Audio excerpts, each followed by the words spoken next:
Good morning. This is Teresa Nikas, and this is today's Quiet Echo. Last year, on the 4th of July, at 2 o'clock in the afternoon, the bells started. I was out on the porch. I heard the church first, the big bell at First Methodist, slow and even. Then the school bell, smaller and higher. Then, from somewhere down the block, a handbell, the kind a teacher rang to call children in from the yard. A dog answered one of them. A screen door opened. Up and down the street, people stopped what they were doing and stood still, the way you do when you are not sure whether to listen or to join in. For 1 minute, nobody on the street was a stranger. We were just people who had all heard the same sound at the same time and turned our faces toward it. I have lived in this town a long time, and I have heard those bells for years, and for most of those years, I could not have told you why they ring. Most of Cedar Valley could not tell you either. So a few years ago, I went looking. Here is what I found. In June of 1963, Congress passed a resolution. It asked the country to ring its bells every 4th of July at 2 in the afternoon 13 times, one ring for each of the original colonies. President Kennedy put his name to it and asked Americans to ring freedom bells. He was able to keep the appointment only once. By November, he was gone.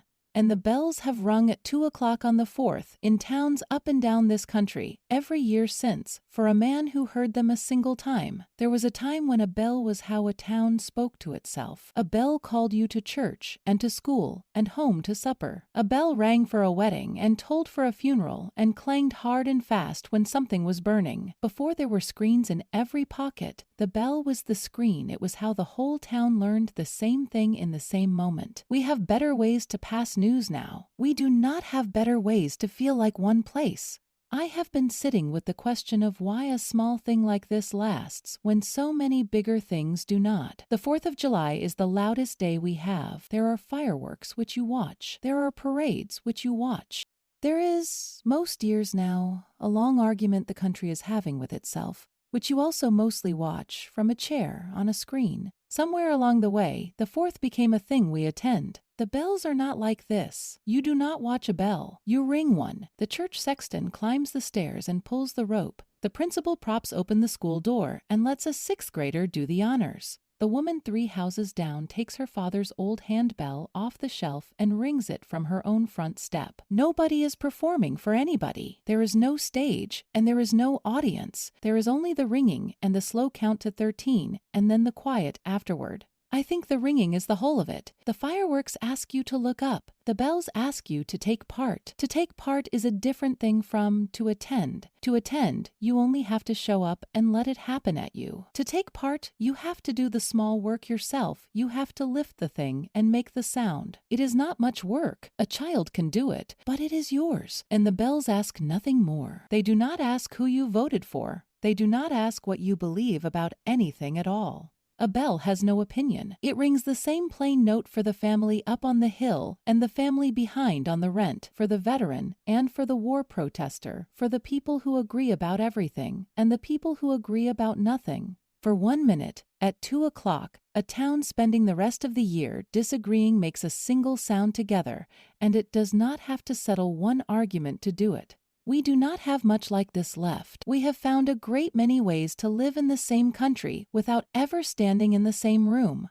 The bells are 1 hour on one day when the room is the whole town, and the only thing asked of you is to make a little noise on purpose at the same time as your neighbors for a reason you could not fully put into words for a stranger. This year, the country turns 250 years old. There will be more fireworks than usual and more arguing than usual, and the loud 4th will be very loud indeed. But the quiet one is still there underneath it at 2 o'clock, the same as it was the year Kennedy rang it, and the year after when he could not. I am the editor of this paper, and I am not in the habit of telling people what to do with their afternoons. I will make an exception this once. So here is what I would tell a friend across my kitchen table. On Saturday, a few minutes before 2, go and find something in the house to ring. The bell on the porch. The bell in the church, if you keep one. A school bell, a dinner bell, a little brass bell from the back of a drawer. If you have none of these, a pot and a wooden spoon will do the job, and a child will be more than glad to help. Then, at 2 o'clock, ring it 13 times. Count them out slowly, and when you have finished, do not go back inside right away. Stand still a moment and listen for your neighbors.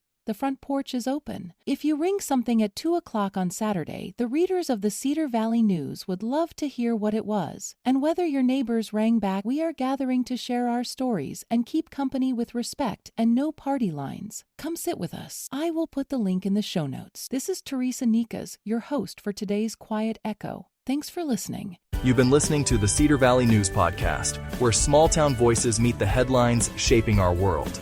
From faith and family to front porches and fields. We'll be back with more stories connecting real lives to real events. Until next time, keep your porch light on, your faith strong, and your heart open. This is Cedar Valley News.